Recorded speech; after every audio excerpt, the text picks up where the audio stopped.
Good morning, everybody. Today we have a Codeforces Div 3 round. If you're new to competitive programming or programming in general, a Div 3 round is a great way to get started because it offers easy problems that should be approachable even to beginners. But if you're not, and you've been programming for a while, you know what you're doing, then I just competed in this contest. It was, I guess I just did it, on my own time with my ICPC team. It was a fantastic contest. It has some super cool problems. When you solve them, they wind up being super fun. It's just very well written. So if you're not on the Div 3 level, if you're looking for something harder, definitely tackle this. It's in the gym on Codeforces. Anyway, here's a Div 3 contest. I'm about an hour late to it, I think. And yeah, oh well. That's what you get for waking up late, I guess, right? So yeah, let's start. Given an integer n, check if n has an odd divisor greater than 1. Okay, so we just keep dividing by 2. We'll actually just see if it's a power of 2. So no. I bet that's a power of 2, but I don't know. Okay, there's some solutions to that Petrosavsk round.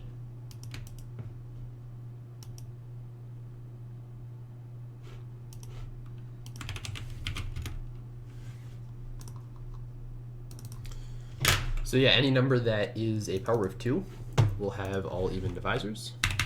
Otherwise, it won't.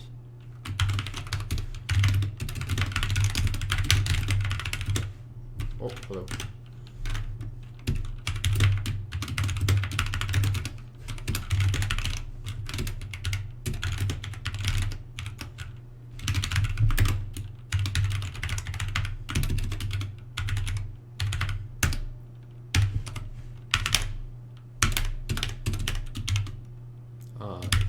Yes. Otherwise,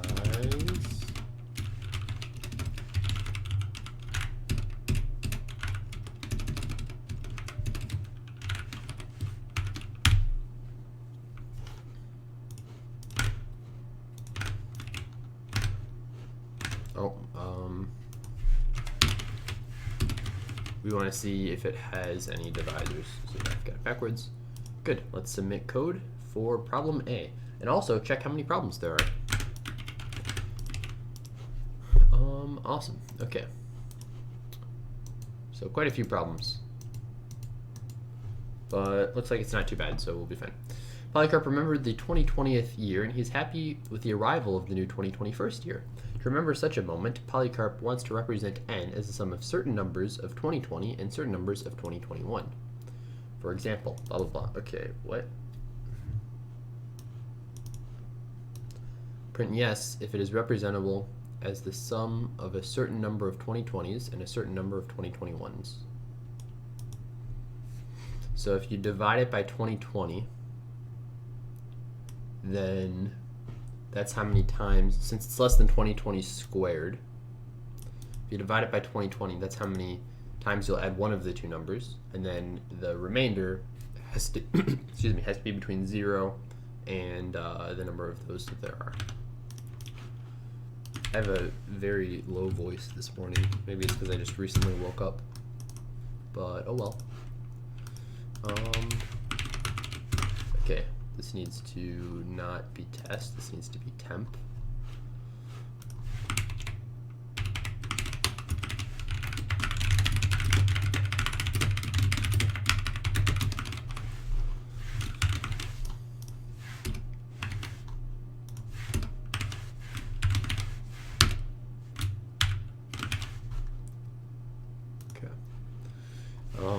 And then for this is multi-test case. So in times will be, this is like how many times we have add one of either 2020 or 2021.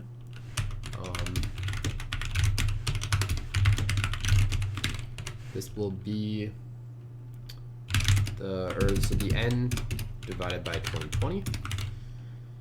And if times, okay, so if n modulo 2020 is greater than or equal to 0, and, well, it's definitely going to be, so if it's less than or equal to times, then this out. Yes. Else this out.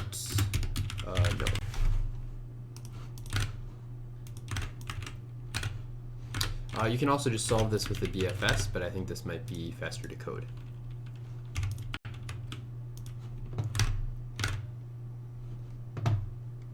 They're both in Q. That might be concerning. Anyway. At the school where Vasya was studying, also this round was delayed, I think. So, even despite me being late, so I think like maybe, I don't know, there was something wrong. Oh, the round is unrated, I see.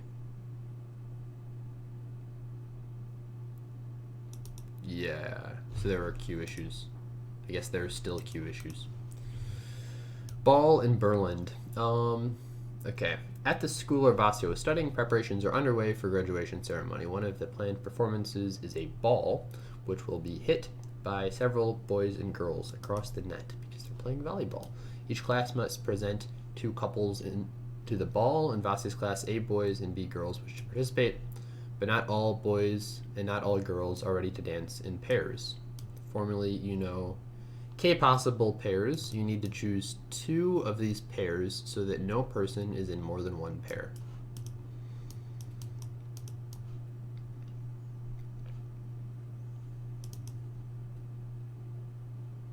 Find the number of ways to select 2 pairs that match the above condition. So we'll count the number of illegal ways and the number of total ways. The number of legal ways will be all ways that exist that aren't illegal. Each pair is specified at most once. Okay. So we have the number of boys, the number of girls, and the number of couples. So we just care about K. Yeah. So this is really, I call this template, not temp, or not test. And this is problem C. And you have number of boys, number of girls, number of pairs.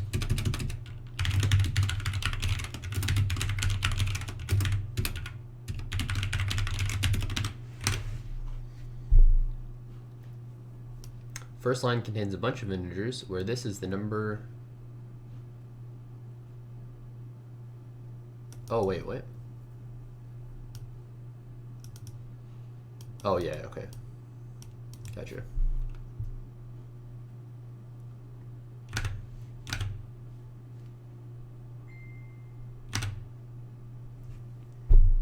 Do we only care about the degree of each person? I guess we do.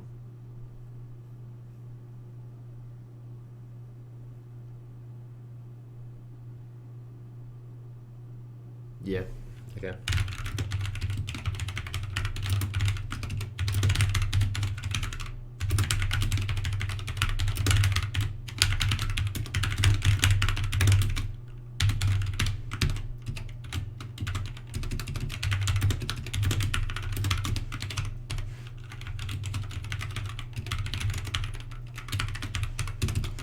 So the input that we're given right here is 1 indexed, that's why I'm subtracting 1, and then we're going to do the same thing, but for girls.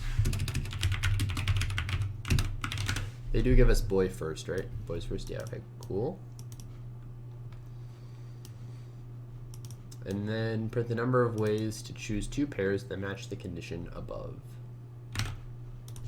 So the long answer will be, okay, so let's make an n choose 2. So if you have n things, how many ways are there to choose 2? I guess this will be fine, long, okay. So return n times n minus 1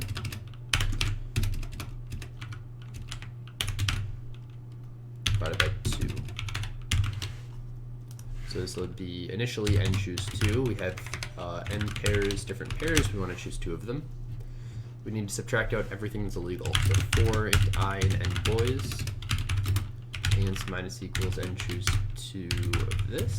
And then we also, or this is just in boy degree. And then same thing in girl degree. So this out, and the hardest part about that problem is reading input.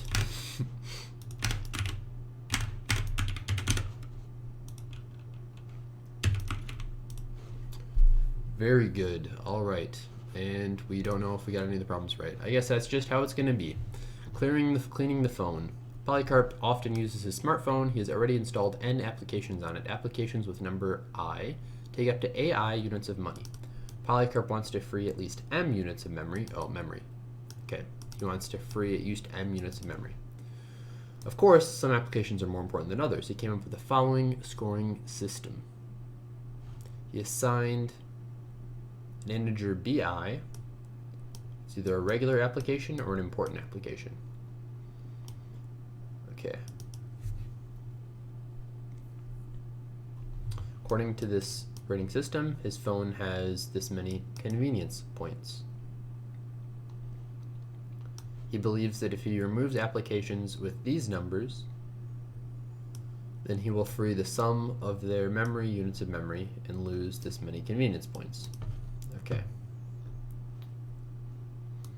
You want to choose a set of applications such that removing at least M units of memory will lose the minimum number of convenience points.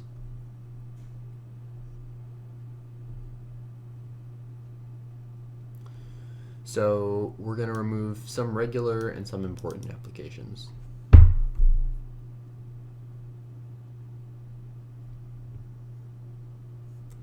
Guess we can make two lists, sort them each by the most memory intensive first, and then do a two-pointer sweep.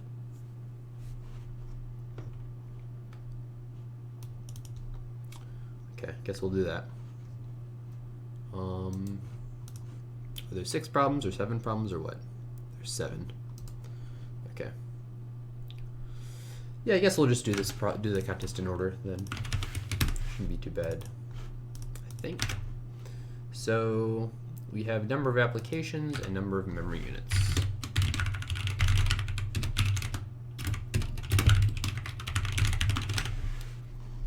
Okay.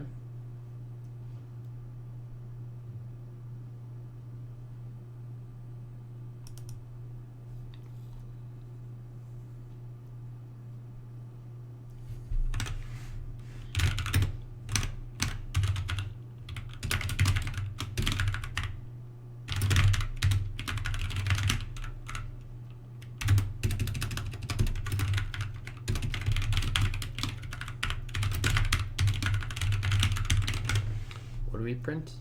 The minimum number of convenience points you will lose. Okay.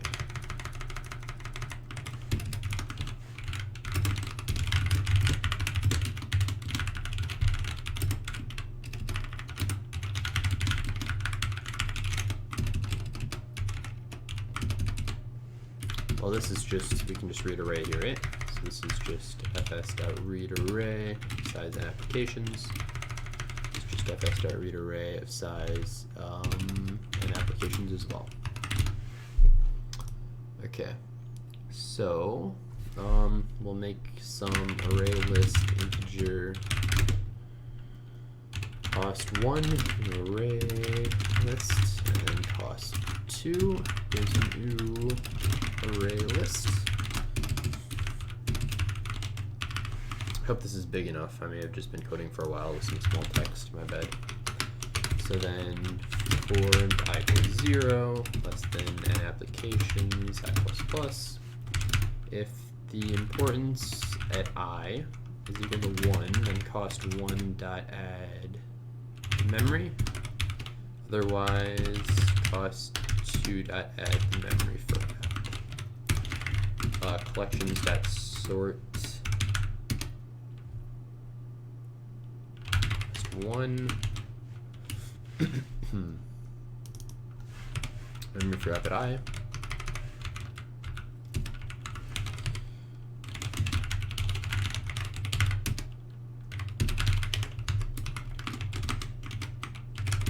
This will sort both of them backwards, as you might imagine.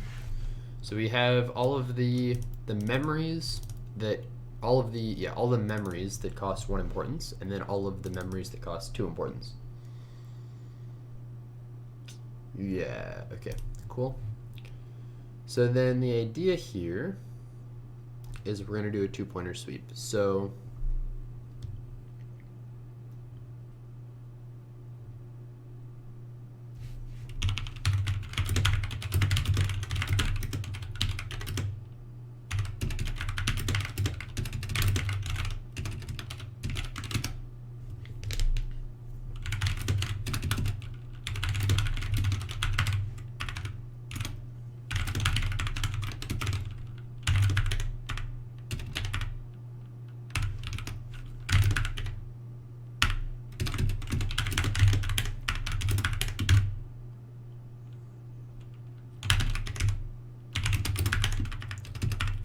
P1 will be our pointer to the array of things of cost 1.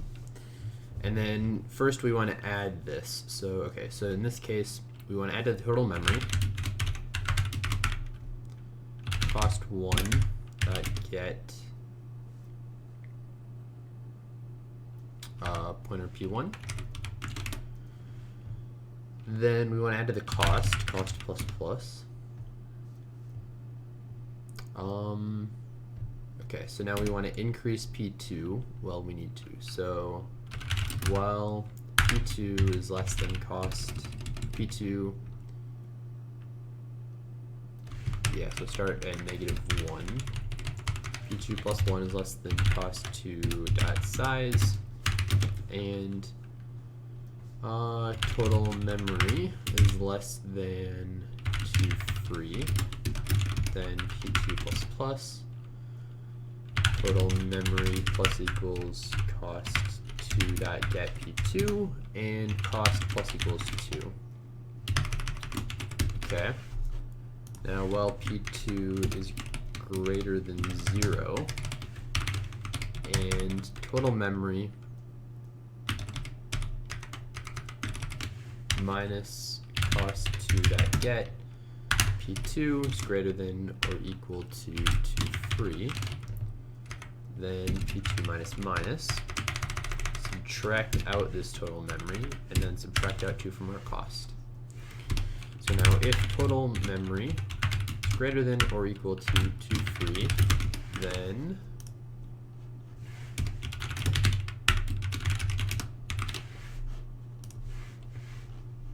it should be a long for sure. Wait, no. Yeah, just an int. Okay. Oh, we got problem A. Nice job. Okay, so in this case, we say ants equals math.min ants and the cost. Okay, and then we print the answer at the end. 3, oh yeah, -1. Oh, I'm wrong. Why is that the case? I'm wrong. So, we can do it for 2, right? We can save 7 memory for 2, they say. You're right, we can. Greater than or equal to 0.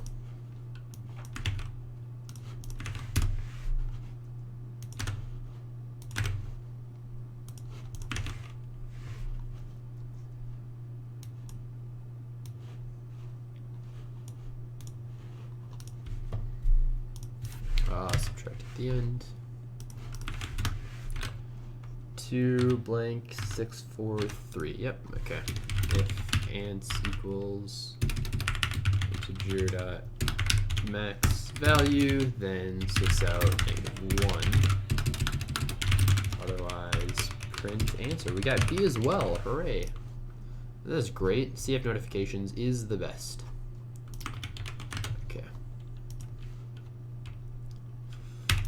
See if we can get D2, and we move on to problem E, advertising agency. This has been a problem in a Polish set as well, I think, if I remember correctly from the Looking for a Challenge book. I got mentioned in a comment. Hooray. Is this important? Should I care? Let's see real quick. We'll be doing during these 5 to 10 minutes on his stream. Oh, okay. Yeah, well, I would have been sleeping, and that would have been really boring to watch. Hang on. Oh, someone said good morning. I gotta reply.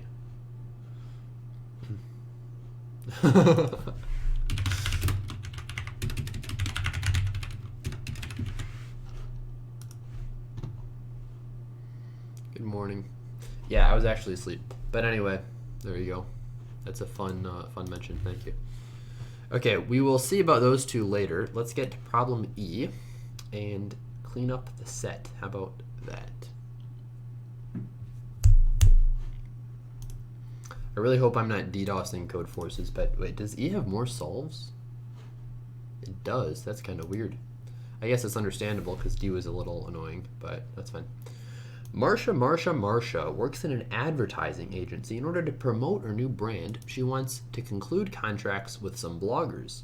In total, Marsha has connections to N different bloggers. Blogger number I has AI followers. Since Marsha has a limited budget, she can only sign a contract. Am I doing this right? Good. She can only sign a contract with K different bloggers. Of course, she wants her ad to be seen by as many people as possible.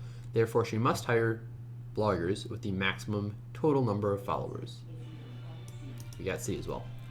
Help her find the number of ways to select K bloggers such that the total number of followers is as maximum as possible. 2 ways are considered different. There's at least one blogger in the first way, which is not in the second way. So we sort these. We want to pick the biggest 3. There are 2 ways because there are 2 of the smallest number. There are 4 choose 2 things here, and there is, yeah, okay. So this is literally just n choose k. Print mod 10 to the 9th plus 7. So this is super easy. Barely an inconvenience. Okay. Static final int mod equals 10 to the 9th plus 7. This is, you should just have this in your template, that way it's really easy. Long multiply, long A, long B, turn A times B, mod. Okay. So what are we gonna need? We'll need all of the factorials. So static long array fact. Wait, do we need the factorials? I guess we don't.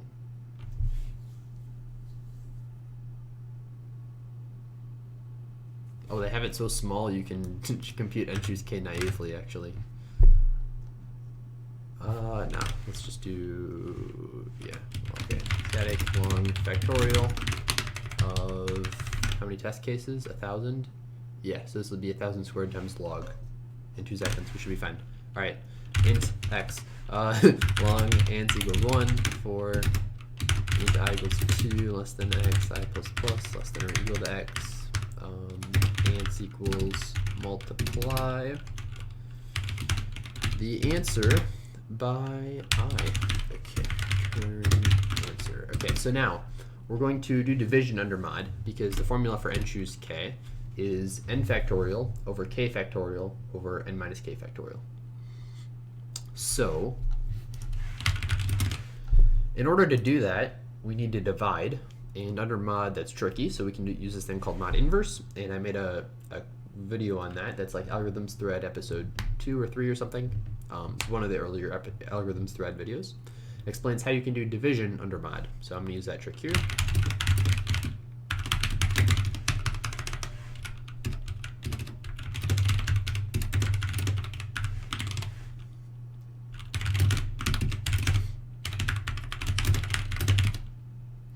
If the exponent's 0, return 1. Otherwise, long half will be best power base to the exponent over 2. If x mod 2 is 0, return half times half. Otherwise, return half times base. Okay, and then the mod inverse.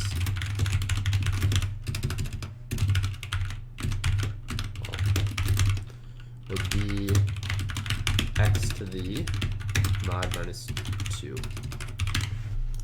Good, because x to the mod minus 1 is 1. X to the mod minus 2 will be the mod inverse. Okay, so last thing is static long n choose k. Long n, or it's int n k. Turn fact n. Interesting.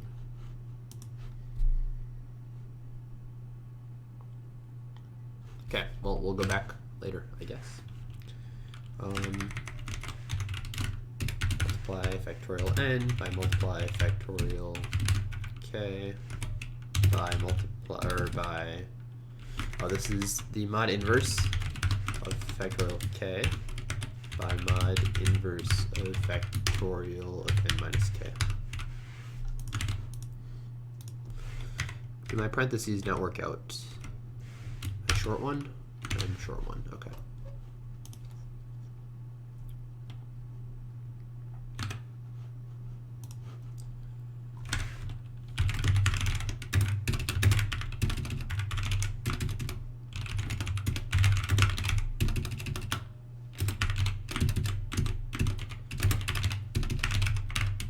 Array size n.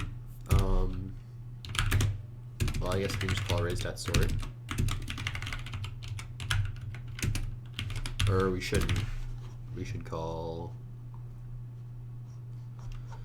I don't have my own sort. Okay, we'll just see this, see what happens. Maybe we'll get hacked. Okay, and then what? So now we need to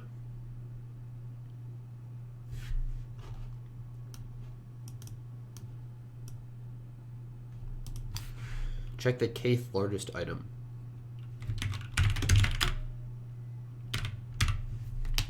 So this will be a at n minus k. Count equals 0. Oh, we also need how many are we going to pick?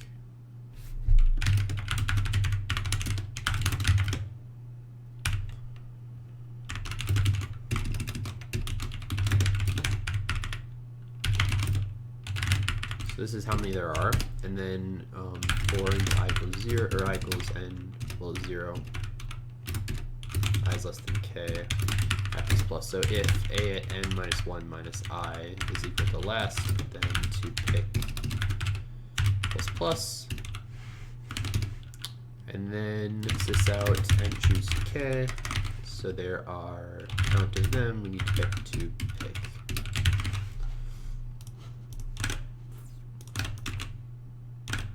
261. Okay, very good. Submit E. Then I have to go to the bathroom very quickly.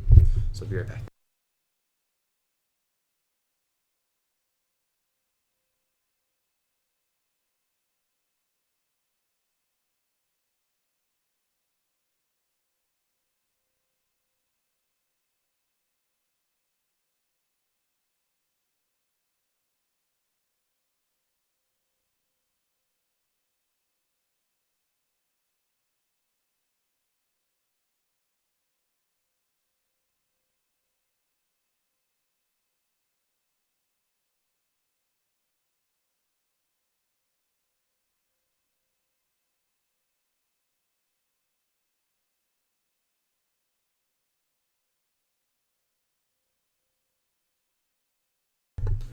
Oh, all right. So we just got E actually right now, right as I got back.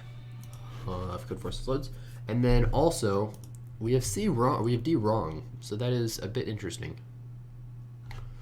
Maybe we'll just move on, or should we fix it?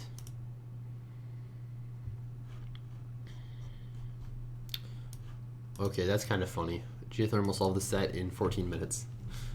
Good for him. He beat Tourist. That is actually hilarious. That is really funny. Anyway. Okay, yeah, so we got this wrong. That's disappointing. Let's fix it.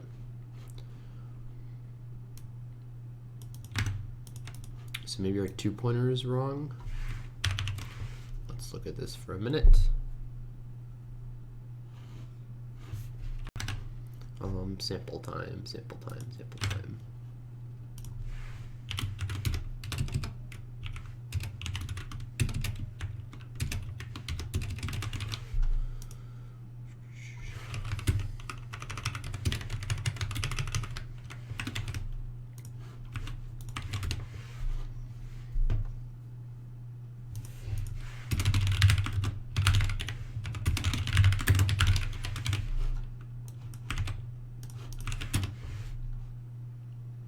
Four, 3, 2, 5, 1. Okay, so these are right. The costs are right. I guess we'll leave them like this.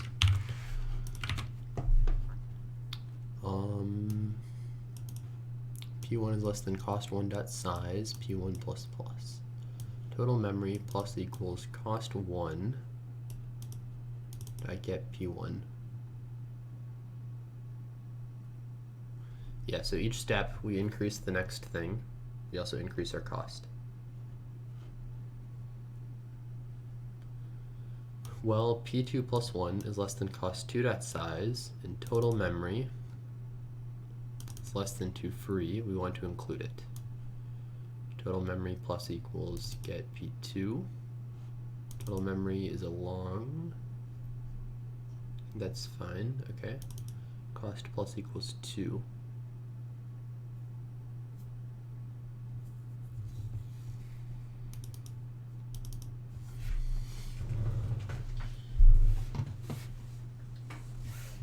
Well, P2 is greater than or equal to 0, and total memory minus this thing is greater than or equal to free.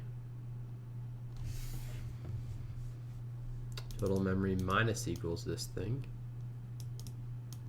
P2 minus minus.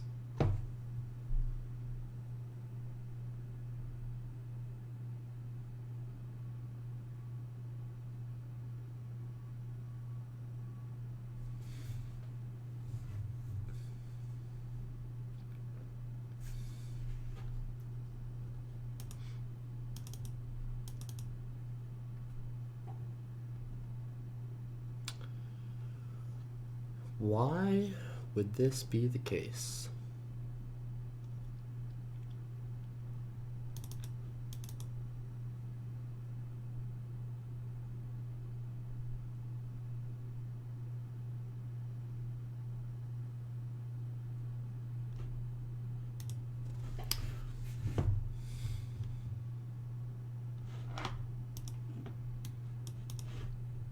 Could I be overflowing here? Did I submit the right thing? Well, I had to if it passed test 1. Okay, I can't see test 2.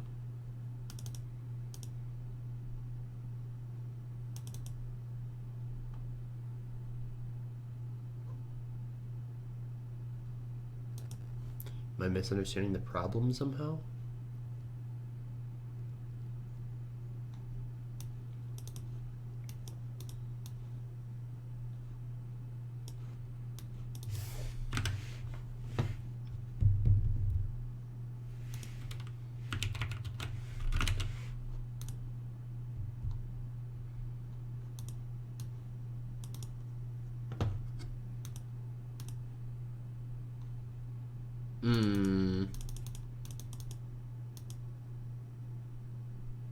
We could have no P1 apps.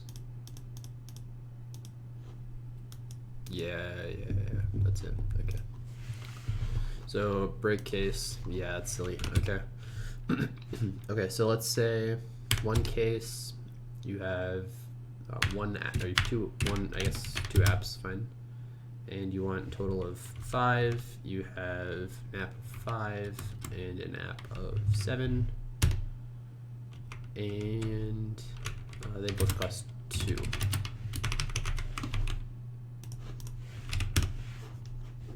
So I print -1, the answer is 2.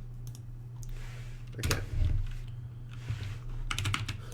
So we don't actually need this while loop, or it would be nice to have it here.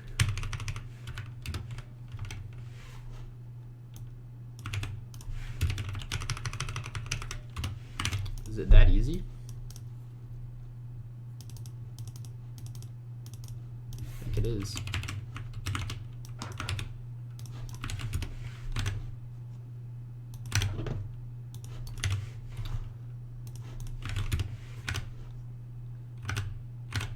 Okay. Well, good test data. I like it. Silly mistakes. 2 more problems. Unusual matrix. You were given a binary square matrix AB of size n by n. Oh, 2 matrices, A and B. One is, or both of size n by n. Matrix is binary. We know what binary means. You can do the following operations on A any number of times. Vertical XOR. Choose a number J. And for all I, what is J? So J, oh, okay, yeah. So, okay. So we can XOR all of the columns by 1 or the rows by 1. For example, if n equals this, blah, blah, blah. Okay. Check if there's a sequence operations such that matrix A becomes equal to matrix B. So this is a thing that happens a lot, and the idea is, it's actually a useful thing to know for sure. Okay, we got D. So this is actually very useful, so I'm going to explain it. Oh, spoiler alert, that might be the next algorithm's thread. I guess we'll see. So, yeah, I'm not going to edit that out. So, okay. So if you have a matrix, here's the idea. This first element determines whether you want to flip all the things in the first row or not. So, yeah, there's that. Or I guess, wait, one sec.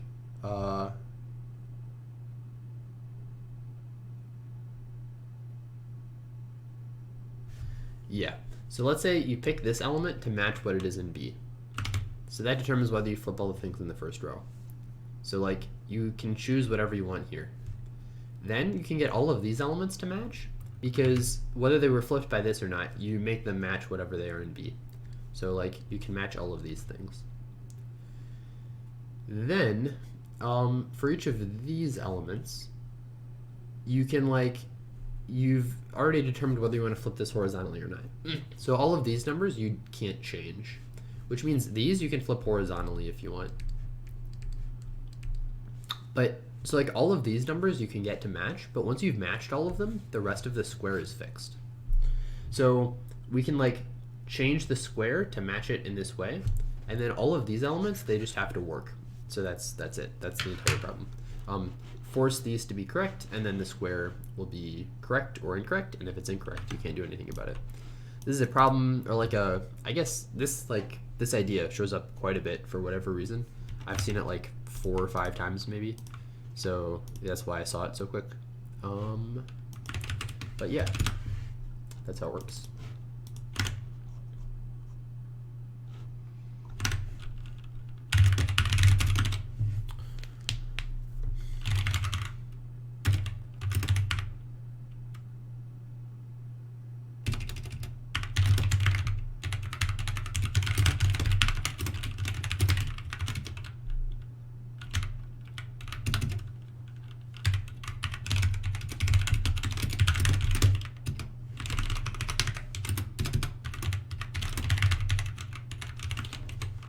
So we have our arrays A and B, same thing here.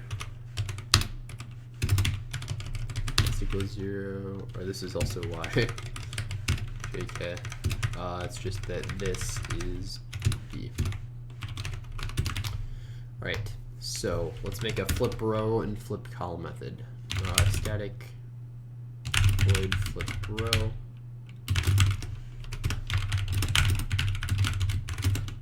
Oh wait,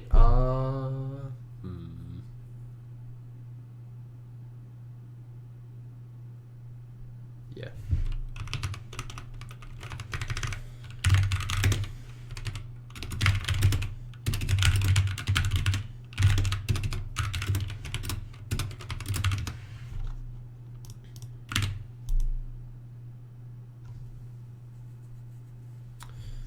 Okay, so how do we do this? So we also need the int row, and then here we need the int column. For int I equals 0, I is less than a dot length, I plus plus a at r I x or where the if you like close your eyes and you're at your keyboard, it's actually quite difficult, for me at least. I don't know, maybe I'm just an idiot, but to figure out what keys do what. Like this is, I'm slowly learning it. This is XOR, this is %. That's $sign, I guess I never use. Yeah, I don't know, they're just tricky.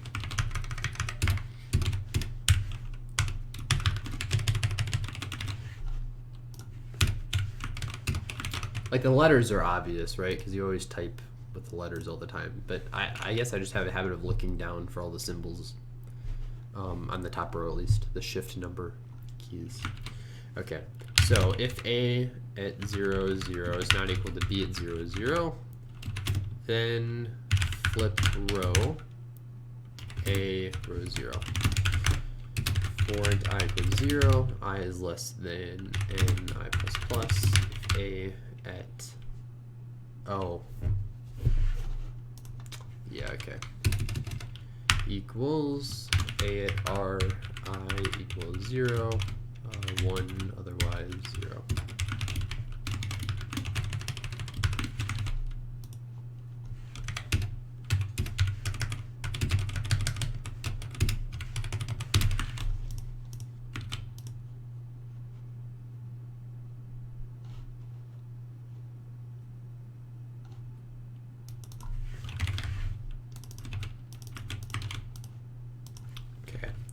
If a at row 0 column I is not equal to b at 0 I, then flip col a and column I.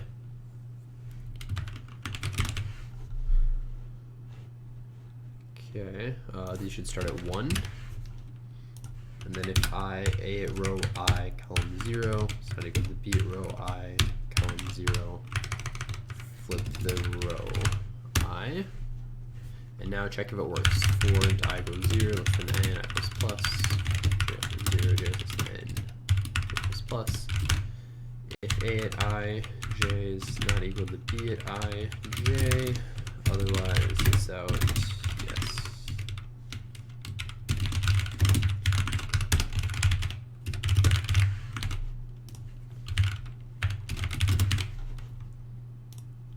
Okay, here we go. Yes, yes, no. Very good. Let's submit.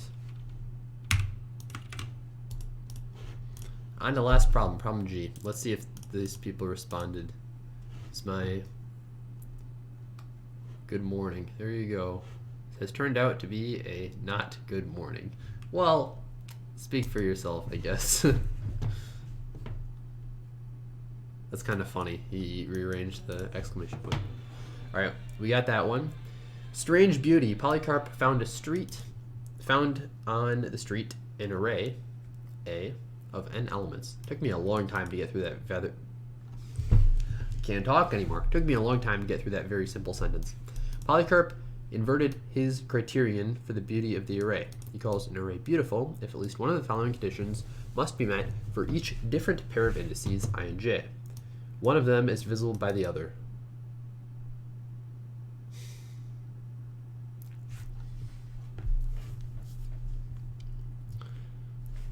Okay, hang on.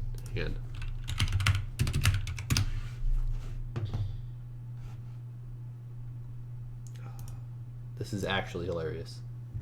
So, oh man. Yeah, okay. There was this contest that I helped run, and it had literally this exact same problem. I don't remember.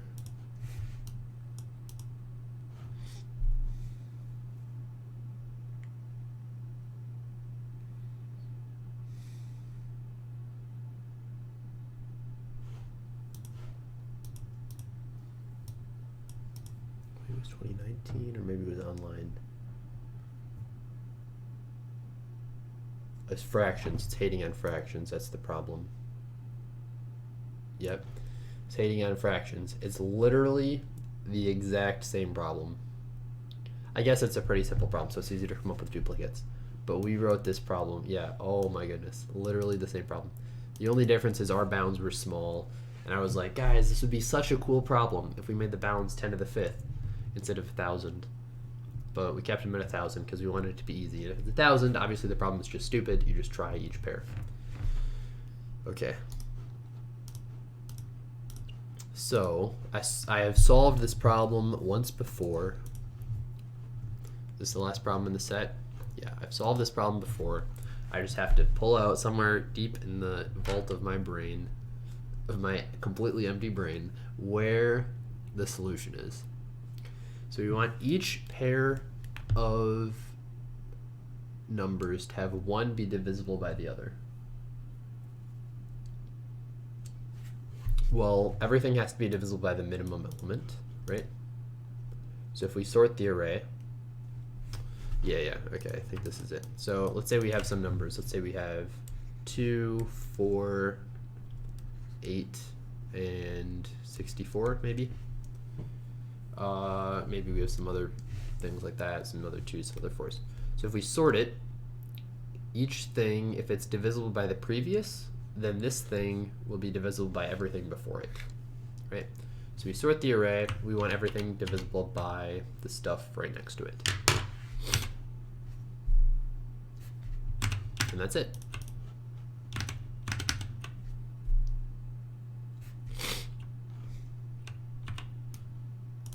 Oh, nope, JK. The number of elements which need to be removed to make the array beautiful. I see. Much better. Okay, try again. So what that means is that everything will be a power of the smallest element.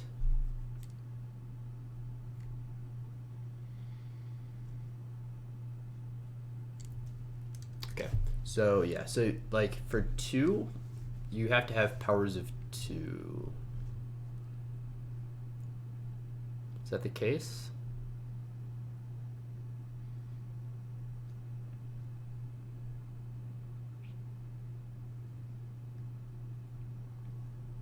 It's not the case. You can have 3, 6, and then like 6 times 5, so 30.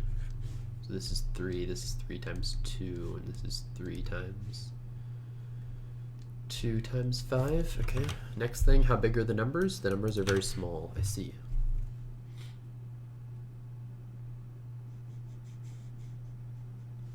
Okay, so we can do a DP. So we can do DP at I, where I is what number we're at, and then we try reaching all next numbers.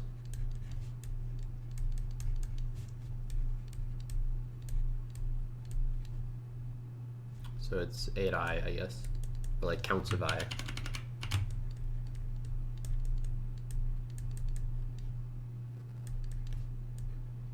So then in total, this will be n log n. So that's a real solution.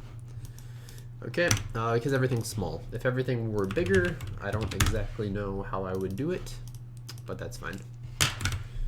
Int t equals this, so we have t, int n equals this, int array a, read array of size n, int array counting sort, with new int array of size 2, it's 10 to the 5th.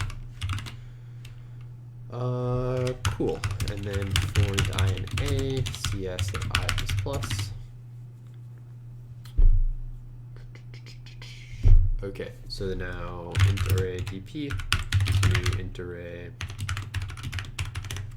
of this, I equals dp dot length minus 1 greater than or equal to 0 minus minus, and the answer will be dp at 0. It'll be n minus that. So now dp at I equals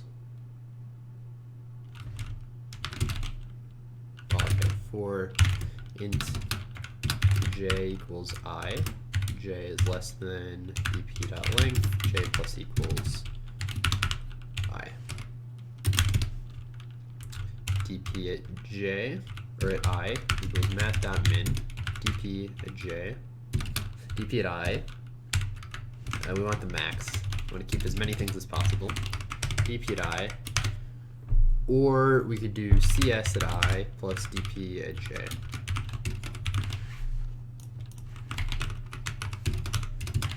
That's a solution. There you go. Nope. JK, not the solution. J plus equals I is greater than 0. No. Okay. What's on? Or what's going on here? So this.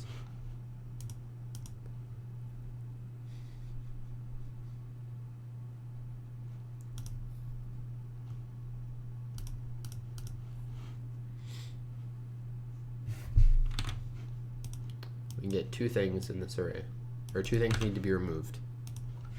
How many things need to be removed? What is dp at 0? No, it's dp at 1. Yep.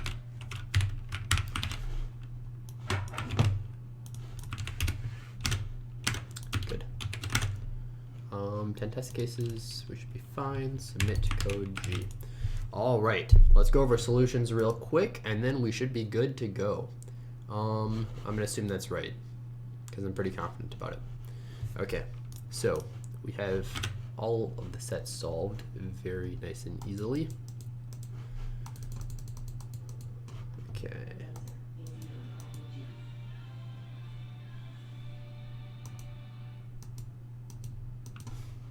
Solution time. Problem A, odd divisor. You're given an integer n, you want to check if it has any odd divisors. So the idea here is that any number that isn't a power of 2 has an odd divisor, and yeah, that's it. So you just check if it's a power of 2. If it is, it has no odd divisors because all of its divisors are powers of 2. Otherwise, has some prime factor that isn't 2, which means that that number is going to be odd because the only prime number that's even is 2. Because all of the other even numbers are divisible by 2, so they're not prime.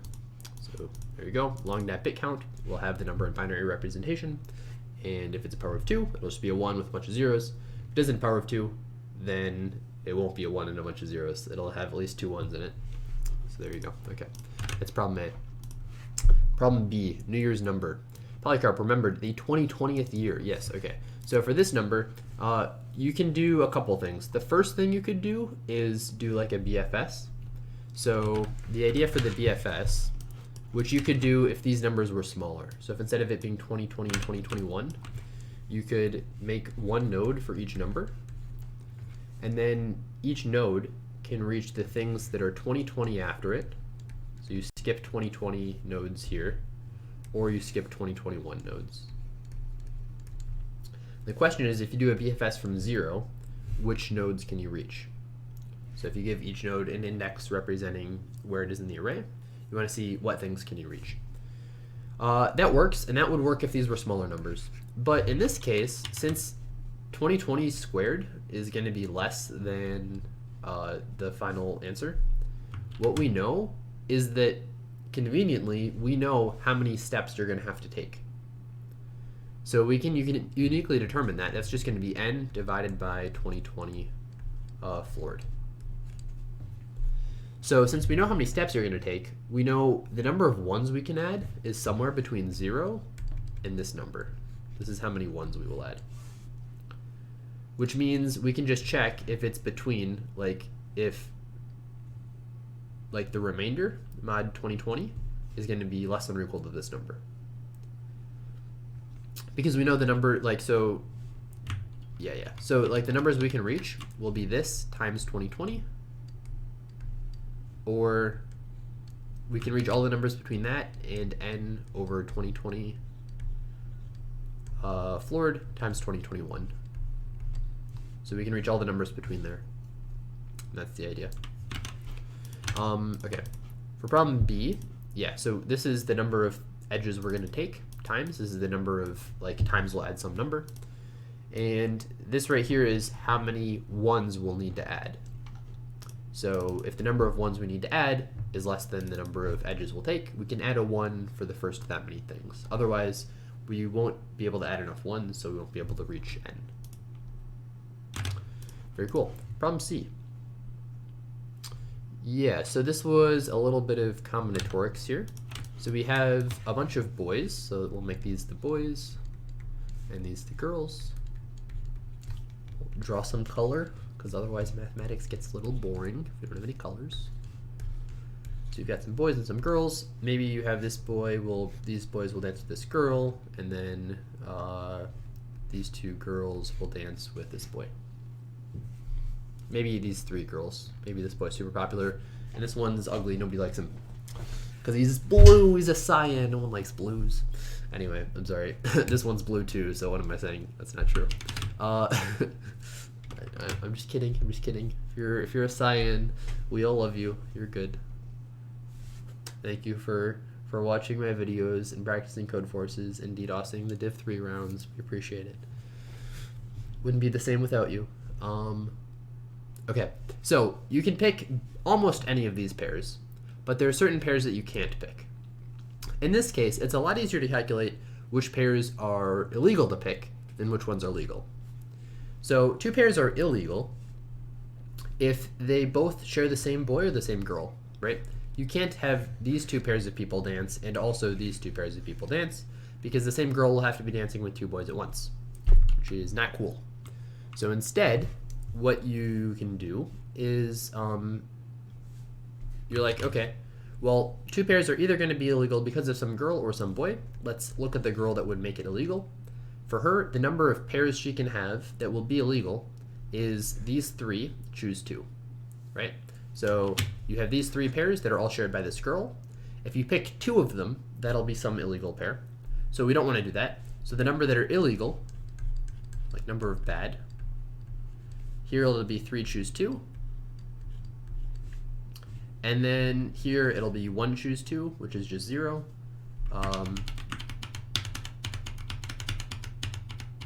Okay, so the number of bad. For this, it's 3, choose 2. For this is 1, choose 2, which is 0. This is 1, choose 2, which is 0. Then we'll look at the boys, because you might have one boy that can't be dancing with 2 girls at the same time as well. So here it's 1, choose 2, which is 0. Here's 1, choose 2, which is 0. Here it's 3, choose 2. And here's 1, choose 2. So we can evaluate all of these in number of boys plus number of girls time. So yeah, 3, choose 2 is 2, right? No, it's 3. So this is 3 plus 3. So in total, there are 6 bad ways. All right, very cool. How many ways are there in total? Well, there's 1, 2, 3, 4, 5 choose 2 ways. There are 5 pairs in total. 5 choose 2. So it's 5 choose 2 minus 6 is the answer. So that's what I just did there. In code, here's what that looks like.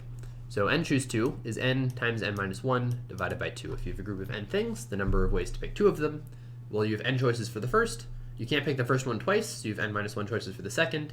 But for each of those pairs, you could pick the left one first or the right one first. So we double counted everything, so we divide by 2 at the end. So yeah, that's the formula for n choose 2. In total, we store the boy degree as how many girls each boy could dance with, and this is how many boys each girl could dance with. We increment each of these, and then our answer is n choose 2 minus all of the illegal pairs right here. Print out the answer at the end. Awesome.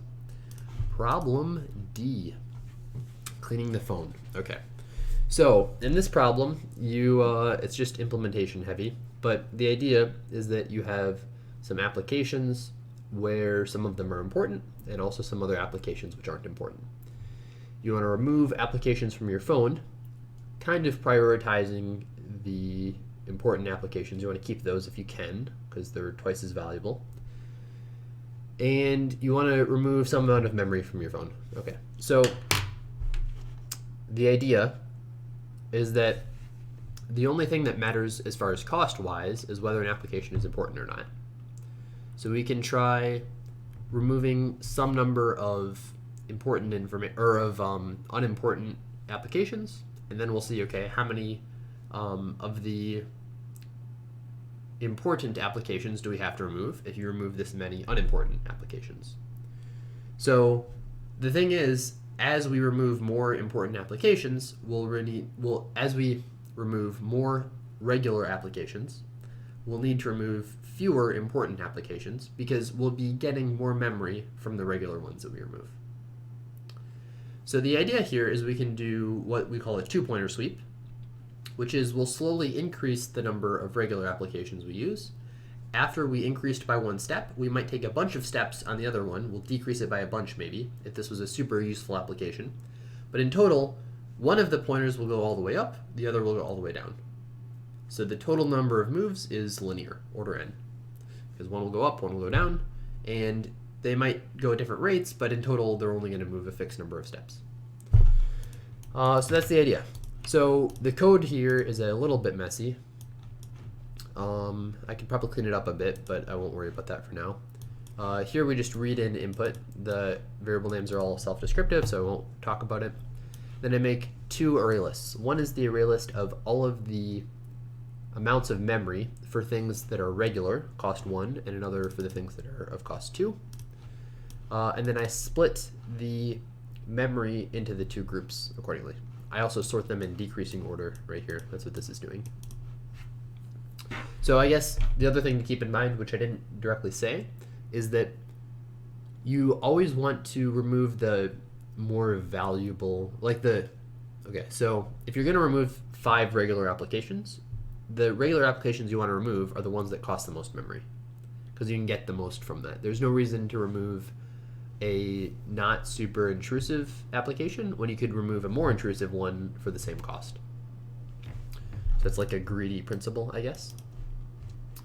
And yeah, so the first thing I do is I say, okay, if I pick 0, this is what I missed in my wrong submit. If you pick 0 regular applications, how many important ones do you have to remove? So, well, I can remove another important one, and also I need to remove more memory.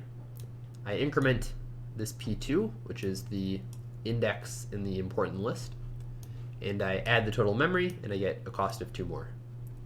And if I now have enough memory, or if I now have enough, yeah, if I now have removed enough memory, then this is one possible answer that I could have. Otherwise, I remove each of these regular applications one by one, and then I see, okay, if I remove this regular application, could I keep one more important application? So I remove this by increasing the memory cost, or increasing the memory that I have, and then increasing the cost. And then here I consider undoing that addition of the, or that removal of the important application. So yeah, that's what's going on here. If the total memory at the end is big enough still, which it should be, but I guess it might not be, because this may have been false. So we might need to remove like all of our applications, right? So if we only remove the first one regular one, we might not have enough memory. So yeah, so we need this if statement, and then if we've removed enough memory, then we can use this answer. Finally, if we never found a valid answer, then this answer will still be integer.maxValue, so we print -1, otherwise we print whatever the answer is. Cool. Let's look at these last 3 problems here. Advertising agency is problem E. In this one, you have an advertising agency. Yeah, okay. So the idea here, yeah, you can read the problem on your own, I guess, if you're interested. But let's say you have like 4, 4, 3, 3, 3, 3, 2, 1. Let's say you're going to hire 4 people, and these are the skills in decreasing order. You definitely want to hire the most competent person. You need to hire 3 more people here. So the first 2 need to both be 4s. Now the next one needs to be a 3, but it can be whichever 3 you want. So you're going to want to pick one of these 4. If instead of 4 people you were hiring 5, then you'd want to pick 2 from this group here. So you have 4 groups of 4 things of 3, you want to pick 2 of them. That's the idea. So you need an n choose k. And in this case, n choose k is equal to n factorial over k factorial times n minus k factorial. You need to be able to do this with mod, under mod. Now, since n and k are very small, you can actually pre-compute your n choose k table using like Pascal's triangle. If you didn't know Pascal's triangle, like the ith row and kth element is n choose k. So that's interesting. You can just pre-compute Pascal's triangle if you want, since they're both small. Another way of doing it, which is what works in more problems in case n and k are bigger, like 10 to the 5th, is you can do this division under mod. So you can do this using modulo inverse, which I have an algorithms thread video on, division under mod. Watch that if you need to learn how to do it. Cool. So yeah, so the idea is we want to figure out what the worst person we hire is, and how many of them we need to hire, also how many of them there are. Then we choose how many we need to hire, choose how many there are, or vice versa. Yeah, you know what I mean. Like in this case, there are 4 of them. We need to hire 2, so it's 4 choose 2. Code for that looks like this. We sort it. This is the worst person we're going to hire. We count how many there are. the number we're going to pick is we're going to pick the best k people. So we pick people n minus I minus all the 0 through k. And then if it's equal to this worst person, then that's another thing we can pick. Finally, we choose n choose k. Here is this code for n choose k under mod, n factorial over n, or k factorial times n minus k factorial. This stuff is all covered in the algorithm thread video. So if any of this is unfamiliar to you, you should watch that first. All right, problem F. So I explained this while solving it, but here's the idea. Let's see, can I reuse my drawing? I can, yeah. The solution idea is, for this first element, you can either choose this row or choose this column. It doesn't really matter. Let's say you choose the row to flip. Now, okay, so let's say this first element doesn't match. If it does match, we'll just leave it because we can't flip it. But if it doesn't match, let's flip this row. So now what we can do is we can choose for each of these elements whether we want to flip their column or not. But if we flip the column and these two things already match, then they won't match in the future. So the idea is these elements in the top row determine whether each of these columns get flipped. Which means all of these elements here, we don't actually get to flip their columns. Or we might get to flip their columns, but if we do, we have to because of the element on the top row. The same thing happens for each of these rows. When we know what we're going to do with this first element, each of these rows are now uniquely determined. So we can figure out whether we're going to flip each of these rows or not. So if we do the operations we need to for the matrix, then, or for just the top row and the left column, which are all forced, then for each of these elements here, we don't actually make any decisions for them.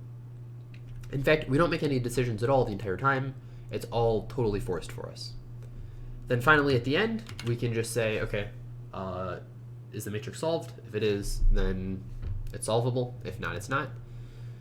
And yeah, that's it. The total number of flips you'll do is order n, like order height, which means the total of number of things you'll hit is order size of matrix. So like n times, or n squared. But we have to read that in, so that'll be fast enough. And our runtime is fine. So the runtime is order size of input in total. The code for that looks like this. So I have a flip row and flip column method. This flips this row, this flips this column. Very self-explanatory. If the top left things don't match, I flip it. Otherwise, I go through from 1 all the way to n. I try flipping each column if I need to, if the top things don't match. Otherwise, I try flipping each row if the leftmost things don't match. And then I check if the entire grid works. If it doesn't, I print no. Otherwise, I print yes. Okay, I explained that a bit more while solving it. So if that explanation didn't make sense, you can skip to that. All right, last thing is strange beauty. So for this problem, yeah, the idea is that an array is beautiful if every pair of integers, one is divisible by the other. So we can check that pretty easily. But then, in addition to that, what we want to do is say we're going to remove some elements from the array, and we want the array to be beautiful after we do that. So, like, one observation is if you have an array, let's say we have an array like 3, 6, 6, 12, and then maybe 12 and 60. So here's our array. One way of checking if it's beautiful, is for every adjacent pair, if it's sorted, the array is sorted, for every adjacent pair, if this one is divisible by this one, then we know it's divisible by everything before it.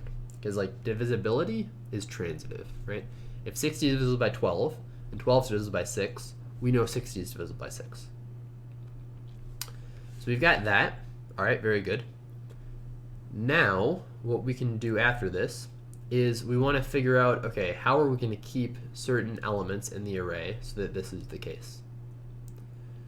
What we're going to do is pick, rather than which elements of the array, we're going to pick which numbers we keep. And there aren't that many numbers. There are only like 2 times 10 to the 5th numbers. So this is a pretty easy thing to do. We'll say, okay, let's draw some numbers here. 3, 4, 5, 6, 7, 8, 9. If we keep the number 1, the next number might be anything after us. So let's say we keep the number like 4, for instance. If we keep the number 4, the next thing in the array has to be a multiple of 4. So it's either 4, or it's 8, or it's 12, or something like that. So we can do a DP. So DP at I means if we're keeping an I in the array, how many other things in the array can we have? Right? So let's say 4 is the smallest thing in the array. What else can we have in the array? How many things can be in the array? Well, if we're going to have a 4, we need 4. We also need some multiple of 4. So let's say we take all the 4s. The next smallest thing has to be a multiple of 4, because that's the next thing that would appear in the array if it were sorted. So it's DP at 4 is equal to the number of 4s plus the max of one of these. So either like the number of 8s, the number of 12s, the number of 16s, etc.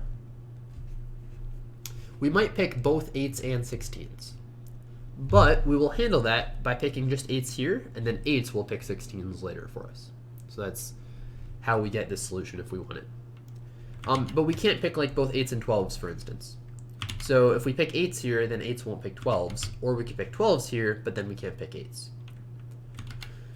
Yeah, so this is the idea.